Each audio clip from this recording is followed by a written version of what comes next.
It is another episode of the Ultimate 216 Show. I'm your boy, Earl of Pearl. That's Cecil Shorts. Man, if you woke up this morning, you already won. I hope you are doing something right now that your future self will thank you for. Brother, good afternoon. How are you? I'm decent, man. How about you? I can't complain, man. I woke up this morning. I feel good. The Cleveland Cavaliers play later on tonight. The Cleveland Browns don't play this Sunday, so all is well in the land when it comes to the sports tip. Random thought that just came to my mind as we started this episode. I seen the clip of Stephen A. Smith going crazy because Shohei Ohtani got walked 5 times in a World Series game, and he was talking about how, like, as fans, that is not something we trying to see. But it definitely it reminded me of when Pop started doing that hack a Shaq, right? Like, as fans, we don't want to see that, but you got to commit to strategy when you're trying to get a dub. So just something to think about. Man. Shohei's going crazy. He's going crazy right now. Yeah. If I'm a coach, I'm not trying to pitch to him. Like, that's idiotic. Like, why would I do that? To slow him down. You got to find a way to slow him down. That's for sure. A couple of housekeeping notes, man, before we get into our first segment. So a couple of y'all, hopefully everybody know by now, my X account was hacked. So what you see now is my brand new handle, Earl of Pearl _216. Just showing you this real quick, man. If you see that old account, if you follow that old account, unfollow that page, report it as spam. Somebody hacked my account, man, trying to like steal your money via crypto. So don't fall for the woo. That is not me. My new account is Earl of Pearl _216, man. I got to be more careful. Don't know how that happened to me, but it is what it is. Also, this is the Ultimate 216 Show. So we let you know what's going on with athletes that's from our city. And y'all know that I'm a big WNBA fan. Cecil enjoys the WNBA as well. Y'all know I rock hard with the Atlanta Dream because of Naz Hillman. Our executive producer, Steve Becker, he's going to love this. Naz is one of 3 women who will become the first to get their jersey retired by the University of Michigan, man. If you don't know, you know, Naz stands alone. She's the only person, man or woman, with over 2,000 points and 1,000 rebounds. She will be honored February 15th when Michigan plays Michigan State. So shout out to her. Of course, she won 6th Woman of the Year this past season, helping the Atlanta Dream make it to the playoffs. Stack show for y'all, man. We really don't got much time. Cavs Celtics preview coming up a little bit later. We'll talk about coming out the bye week. Should Kevin Stefanski finally make that change and make Shedeur Sanders the starting quarterback? But after this, man, we get started with talking about the dysfunction that's going on in Cleveland Browns town. That's coming up next after a word from FanDuel. This episode of the Ultimate 216 Show is brought to you by FanDuel. The NFL season is here, and FanDuel has an offer you don't want to miss. Right now, new customers can bet just $5 and get $300 in bonus bets if your bet wins. That's right. Pick a bet, put down $5. If it hits, you'll unlock $300 in bonus bets to use across the app. It makes watching football even more exciting when you've got a little something riding on the action. So what are you waiting for? Visit FanDuel.com/UCSS to download the FanDuel app today and get started on the fun. Shout out to FanDuel, sponsor of the Ultimate 216 Show. So Browns entered the bye week 2-6. Got the brakes beat off of them in New England by the Patriots. And we are in a situation to where, man, the drama, the dysfunction is at an all-time high, Cecil. You know, we knew the Browns was going to have a tough year, but we was hoping that this level of dysfunction wouldn't be what it is. Andrew Berry made the decision. I don't know who made the decision, but Andrew Berry, as of now, won't speak with the media this week. The only reason that's noteworthy is because the first 5 years of his tenure as the Cleveland Browns general manager, he has spoken to the media during the bye week. To me, when it comes to Kevin Stefanski, it seems like lately he is speaking out of both sides of his mouth. He did say in his latest press conference that he still likes his wide receiver room. I think that's BS. On one hand, after the game, he says, you know, the Cleveland Browns are still evaluating everything, and then turn around and says that Dillon Gabriel is still a starting quarterback. when Mary Kay Cabot pressed him a little bit harder about the opportunity for Shedeur Sanders to get the start, he said that wasn't his focus. And so to me, it just sounds like a head coach that's kind of like all over the place. Me and you have talked in previous episodes based on certain moves that was made, a la with Joe Flacco. It doesn't seem like everybody is in lockstep. I've heard Jerry Jeudy walked out of there last week, man, without really talking to nobody.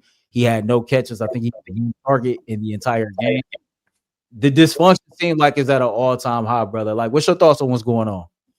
I think Kevin's overwhelmed, honestly. Him calling the plays again. I think him having to deal with all the hoopla in the building when it comes to the rookies and everything else. I just think he's overwhelmed. He's talking, like you said, out of both ends. Like, he'll say one thing and then come back and say something totally different. And to me, that's a sign of a guy that is doing a little bit too much. So it's time for him to slide that play call sheet to somebody else and let him do that, or let them do that, excuse me. And then let him, he can be a part of that process. Of course, he's the head coach, but he should be overseeing everything around rather than focusing on the offense in particular. That's just a lot on the head coach. It's hard to do. That's why you don't see many head coaches do it. But to me, he's extremely overwhelmed, and I'm not sure he can handle it right now in this stage. As far as him being happy with the wide receiver room, there's no way. Like, it's nothing. There's nothing you see on film. There's nothing that we see on film that says you're happy with the production that you're getting, right? There's nothing on film that says that, from your quarterback to the guys running the routes. It's just nothing there. So I don't think there's enough separation at times, and nothing is perfect, right?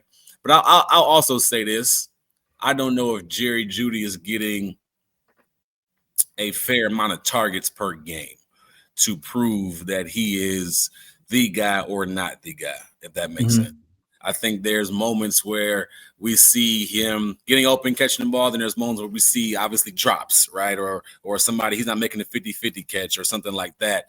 But if you have that guy and you gave him whatever amount of money you gave him, you should be giving him somewhere between 10 and 12 targets a game at the least, right? And now, I'm not saying he's on let me think of a one receiver, Justin Jefferson or Jerry or Jamar Chase type of target share. He should get 18 to 20, but he should get a good amount of 10 to 15 targets, especially how your receiver room looks right now. He should be getting majority of the targets outside of your tight ends.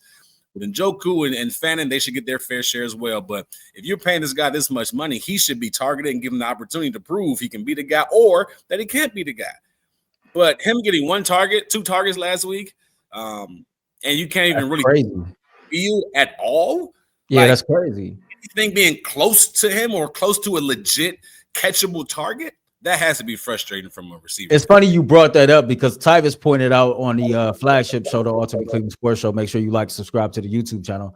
But he pointed out the fact that last year, Jerry Jeudy operated 35% of his snaps in the slot. And I think he's been in the slot about 16% of the snaps this year. Kevin Stefanski even says, he's our best wide receiver, and we got to do a better job of getting him the ball. I don't think it's crazy to think that Jerry Jeudy should be getting at least 12 to 13 targets a game, especially when you look at the overall wide receiving group. Whatever targets don't go to him, of course, naturally those go to Njoku, Hero, Fanning. Those, they have proven themselves to be, some pass catchers that can be trusted. And then you mentioned Kevin Stefanski, possibly giving up the play calling.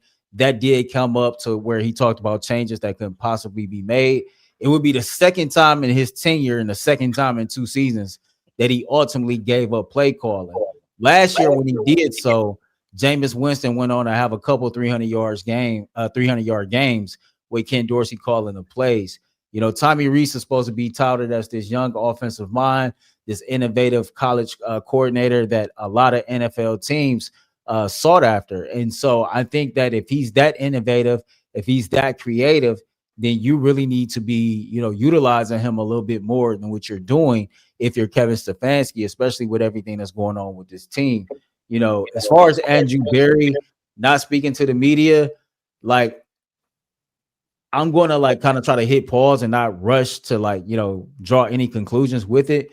I'm just pointing out that it's odd, right? And the thing that I've noticed with this regime that we've all noticed by now, you pay attention to communication styles, you pay attention to patterns.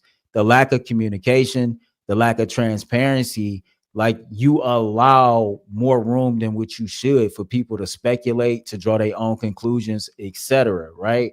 And I hate to do content that seems like I'm, like being drama filled, but we got a job to do and we got to call things like we see it.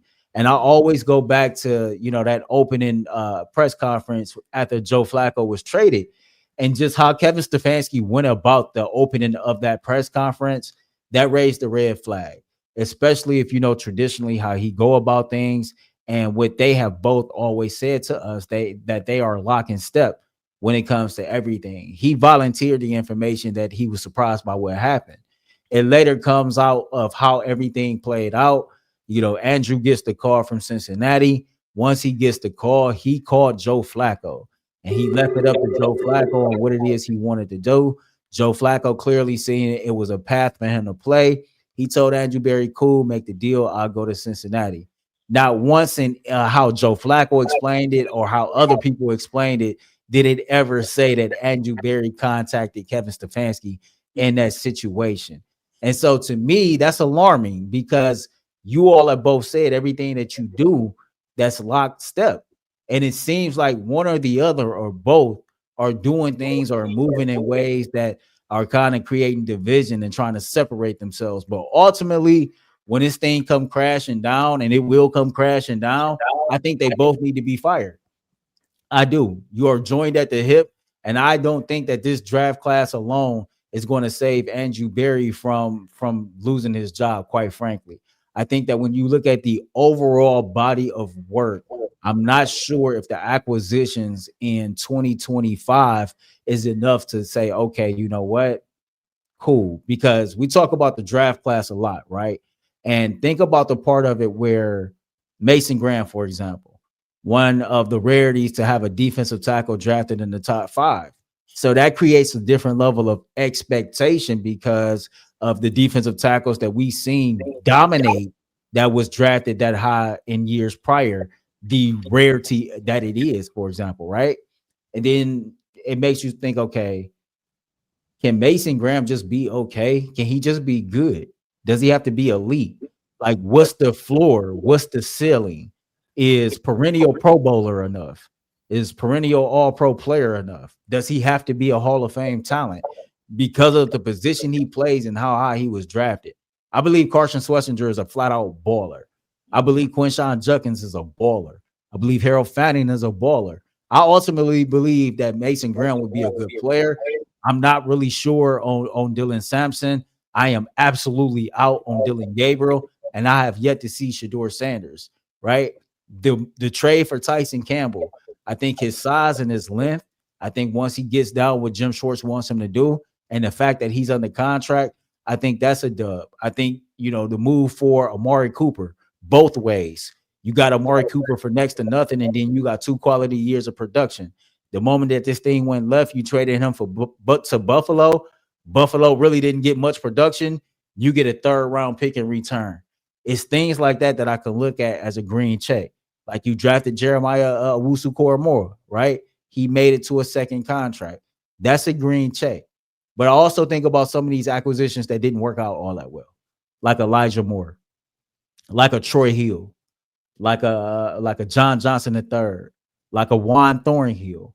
I can think about all these 3rd round picks like the Anthony Schwartz, like the Jordan Elliott's, for example, right? Like the David Bells, for example, that just didn't really pan out. And so when you think about who we always constantly discuss as far as being a core of this football team, those are acquisitions that was either made by Sashi Brown or John Dorsey. It's very little that we can look at currently right now and say, okay, this is an impact player that's Andrew Berry acquisition. That's just the hard truth. And at the end of the day, you and Kevin do march like y'all are in this thing together. And, the show today was fire. G. Bush went crazy, and he was absolutely right. People can't keep absorbing Kevin Stefanski of everything just because the moves that Andrew Berry might have made might not have been the best moves in the world. Well, according to you, you got some say-so. You got some input. And so that leads me to believe that whatever player that he asked to his team, you believe that you can coach him up and get the maximum potential out of said player. And both of you have proven more often than not that the task is just too tough. How many years have they had together? 6 years. That's more than enough to prove that you can, if you're a coach, develop and win games consistently, or if you're a GM, that you can give your coach players, draft players, whether it's or pick up free agents to be able to come in and help this team. And I think when you look at them, they both struggled in that area. Even with this draft class. And now, and me, you talked off air. I know you're not the biggest fan of Mason. I'm still giving him a little time. It's just, but you're right. Like when you draft a D tackle, 5th overall, I think of Sue. I think of Gerald McCoy. I think of guys that's going to impact the game right now.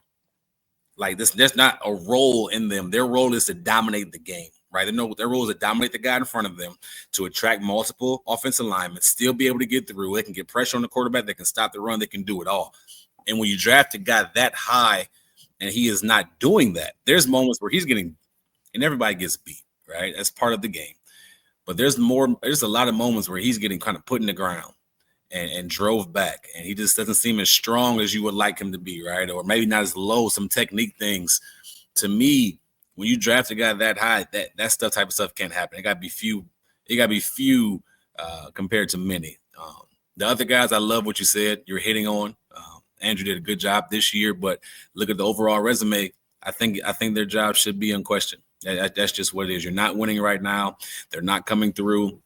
The receiver room really stands out to me. You're supposed to develop guys. How many guys have you drafted and have not performed? How many guys have went through and have not been developed since the day you got them to the day they, like David Better, retired, to the day they retired? You know what's crazy about that, bro? Like Kevin Stefanski has made a lot of changes on his staff during his tenure, but for whatever reason, Chad O'Shea is still a wide receivers coach, and the production that's coming from that particular position group is little to none. Like Stump Mitchell got fired for some other stuff, but the running back group was like productive. You know, the tight ends group, the offensive line, you know, they fired the offensive line coach quietly last year and had Mike Vrabel running that group because it was god awful. Yet it seems like when it comes to this particular position group, there's nothing that's being done. And if Kevin Stefanski truly is in charge of his staff, why in the hell is this dude still on your staff? Why is Chad O'Shea? Why is Kevin Stefanski? Why is everybody coming out swearing up and down that this wide receiver room is like all that great? And we know that it's not. I feel for Isaiah Bond this year. I'm like, is he really going to be developed? Because I think at Texas coming out, he had tons of potential, possibly a 2nd-round pick. He went through what he went through. Now he's not even getting the chance to develop in that system or with the quarterback at the hand right now. It is what it is, man. Hey, Browns dysfunction is at an all-time high. I know what Jimmy Haslam said before the season started about everybody kind of like being safe. The way things is going, I just don't believe that to be fact, man. Don't forget, subscribe, like Ultimate Cleveland Sports Show. Make sure that you ring that bell, that you stay in the know for this spinoff show, the Ultimate Cavs, the Ultimate Browns, Ultimate Guardians, Ultimate Buckeyes spinoff shows, man. Use this QR code right here to subscribe to the Ultimate Cleveland Sports Show. We got about 15 more minutes, so let's get on to our second topic of the day. Again, Cleveland Browns is on a bye week. One of the things that Kevin Stefanski said was Dillon Gabriel is still his starting quarterback. When he was pressed about it a couple of days later by Mary Kay Cabot, he just said that, you know, making a quarterback change wasn't his focus right now. So, two-part question. Should he make a quarterback change? Will he make a quarterback change? I'll just tell you this, and I'm going to let you cook because I'm really interested to know what you've seen, you know, like what your thoughts is from just watching Dillon Gabriel. Like, I've seen enough to know, like, he's not it. And I get it. It might be unfair to judge this young man at the 4 starts. But at the end of the day, I don't see anything that's promising. I think his best overall game, honestly, was his first game. And I think each and every week he's been figured out more and more by the opposing defensive coordinators. Last week, some of the decision-making, some of the throws were absolutely horrible. I thought Adam Nabour did a phenomenal job pointing out on Monday's show that this week it wasn't no drop passes involved, right? And after that first drive where the scripted, drive went down and we scored 7 points, it just seemed like it went from bad to worse. You look at the interception where he was trying to target David Njoku. The ball was like 2 yards behind David Njoku. The long interception in Isaiah Bond. You finally take a deep shot and you take a deep shot into double coverage. And then the worst of them all was that throw that you made in the end zone that resulted in the safety. He has been touted as a guy that has a supercomputer. He's been touted as a guy that has a high football IQ. We've heard a lot about his poise and his command of the offense. And I get it. He got his deficiencies when it comes to height and things like that. But Kevin Stefanski has done nothing to really get anything out of him. And what we see is not pleasant at all. Now, with all that being said, everybody that watched this episode know that me and you are both big fans of Shedeur Sanders and can't wait to see him get his opportunity. And so I asked myself, if this was Shedeur Sanders in that situation, and he had played god awful through the first 4 games, and he didn't get the opportunity to come out here and try to redeem himself after the bye week, and he was benched for Dillon Gabriel, I feel some type of way about that. I would feel like, okay, he's a young quarterback. You at least need to see how they respond coming out of a bye week, what that looks like, and then make a decision going forward. And so I am going to award Dillon Gabriel that same grace. Come out the bye week. Hopefully things are a little bit better than what we've seen before, and we go forward. But if it's just as bad or worse after we play our next opponent, then under no circumstance should we move forward without seeing Shedeur Sanders. Because I'm going to tell you this tidbit too. Browns fans is pissed for a lot of different reasons. For how bad the season is going, for how horrible this roster is, from hearing the news of how high these PCLs is at the new Brook Park Dome. There's a lot of reasons to be frustrated.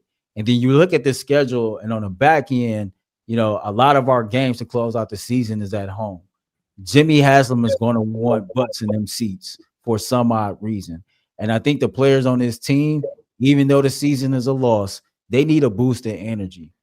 Shedeur Sanders needs to be out there. The fans want to see him. This organization needs to see them, especially when you're sitting here with 2 first-round picks next year, and you need to make a decision on the quarterback. Let's see, even though the roster is incompetent in some areas, but let's see what a change at quarterback can do for the morale boost. Let's see what his skill set can actually get out of what's going on in this situation. Yes, he should make a change, but I will wait after the bye week to see how he plays, and maybe even one more game for me. Some of y'all might be like, "That's crazy." I'm trying to give a fair shake to Dillon, because at the end of the day, I'm a Browns fan, right? And I want to see the Browns succeed. So if he can be the guy, great. But we knew this coming out of college. Like, don't BS me. We knew this coming out of college that he wasn't going to be the guy. We all knew, Earl. We knew from jump that he wasn't going to be the guy. We've seen his kind of quarterback before, right? We've seen what the guys coming from Oregon look like, his stature, the way he played the game. He was full of screens, full of quick game, and then he threw the ball down the field quickly to tons of athletes, right? We knew his game wouldn't translate that well to the NFL. No offense to him. I think he's a great college quarterback. I just think he's probably a backup type guy in the league. And the guys can play a long time doing that. But to act like you're coming in from the game and to say, "Oh, we're sticking with Dillon Gabriel," like he's some superstar or some guy that actually went out there and played with, like, no, let's just be honest. Be like, we will evaluate everybody. We'll see what things going forward. I get you want to stand for your guy, and you drafted him in the 3rd round, and you had him 2nd on your board, which is crazy, which is asinine to me. That's just unbelievable. You had him 2nd on your board compared to everybody else. What are we doing? That shows me a lot right now where your quarterback mind is, and I don't agree with it, right? But you look at the New York Giants, and they had Russell Wilson starting the year. And then they kind of struggled a little bit, and then all of a sudden a boost came when this guy with all the swagger, with the arm strength, with the ability, Jackson Dart, comes in the game, and he not just boosts the offense, he boosts the whole morale of the team. The whole morale of the team. Now they're out there playing well. They're competitive. They beat the Eagles. Like they're in games. If you bring Shedeur in, and I'm not saying he'll shock the world or do whatever, but he'll at least bring that excitement, that boost of energy. People believe in him. That's one thing about Shedeur. He has an aura about him. when he gets on the field and steps on the field, people will believe that we're going to go down and score. We're going to believe that we're going to play well. It's something about him that he has that leadership quality that people kind of just levitate to him. So if you put that on the football field and give him a fair opportunity to play, to me, it's a win. You only got to draft a guy next year. Like, you literally have the right now with the pieces that you have on offense. I think the defense is very, very good, as we all know. But even with the piece that you have on offense right now, you can, like, a good quarterback makes the guys around him better. What we're seeing from Dillon, he needs guys around him to make him better. I think with Shedeur is going to be the opposite. So I truly believe Shedeur should get a chance to just win. Will he get that chance, right? And I want it to be just as fair as for Dillon. Like, Dillon gets probably six games, and then let Shedeur get the last six, or whatever the case may be, right? Let him go out there, stay healthy, prove he can play, and I think that'll be a good evaluation of what you have going into the next season. So you're a former Buccaneer. I got to play two clips from you from another former Buccaneer, former NFL quarterback Sean King, who made an appearance on the Ultimate Cleveland Sports Show yesterday, and he was cooking. The first one is from February 7th, when the only time in this process that Dillon Gabriel came up on our show. Take a listen to this. What do you think of Dillon Gabriel? I think he's a really good college quarterback. But Not going to translate to the NFL? I don't, because I think his skill set only fits one specific type of offense. And that's going to be like that Art Browse Baylor system, where he can throw a lot of screens, where a lot of it, is kind of zone read, up-tempo, fast-paced stuff, and not a whole lot of NFL teams run that. So I just don't think he's a guy that fits in a lot of the current NFL systems. Here's the second part, courtesy of Sean King right here. Take a listen.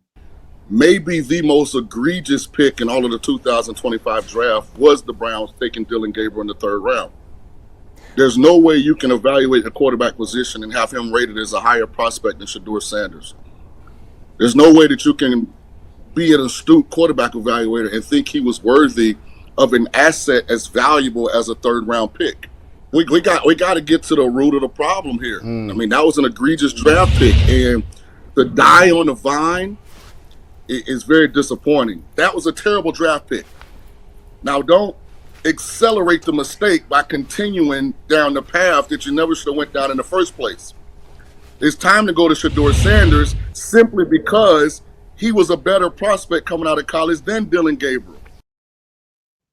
There it is, man. Y'all let us know what y'all think, man.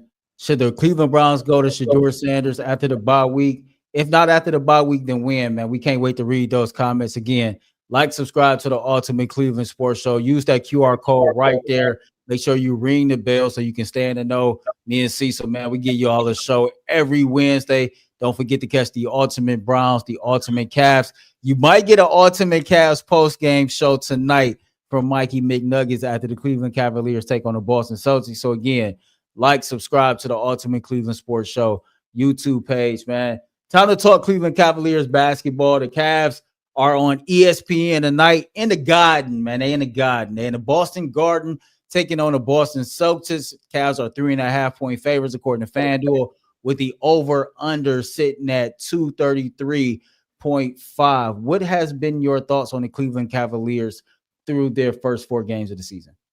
Loving what I'm seeing.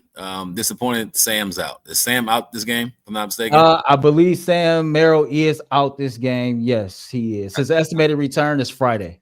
I think he's been very consistent, so that'd be tough to have Sam out. But I'm loving what I'm seeing, man.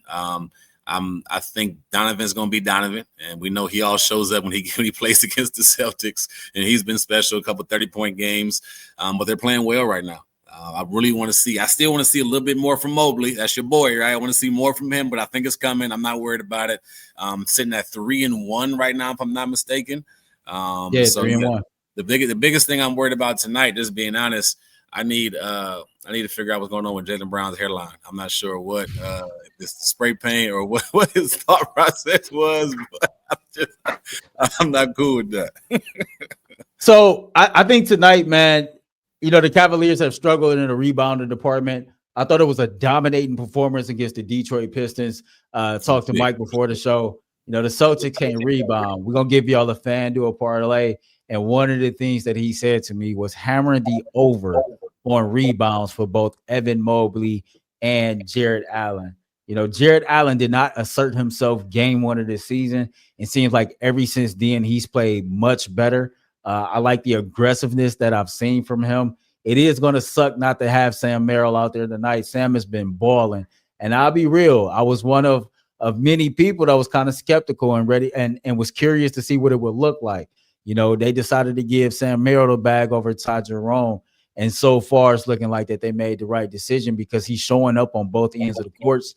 After we worked the home opener against the Milwaukee Bucks, Kenny Atkinson said in the postgame that he thought that Sam Merrill had been the best player through the first 3 games. When it comes to Evan Mobley, man, it's early.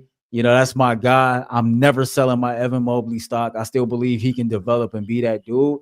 I just still want to see him assert himself a little bit more. Mike got an issue with him taking these mid-range jump shots. I don't. It's early on in the season. I think that you are just, you know, adding to your repertoire. You're showing all the different things that you can do in that versatility. And so, you know, when you start getting that on film, you can use that mid-range jump shot to either extend your shot or get that head fake and get to the basket and get some more creative baskets that way. But I'm looking forward to the game tonight. I think the Cavaliers is going to get the dub. Let me go ahead and give y'all this FanDuel parlay that we got before we get up out of here. The over-under for rebounds, both for Jared Allen and Evan Mobley, is 8.5. Take the over.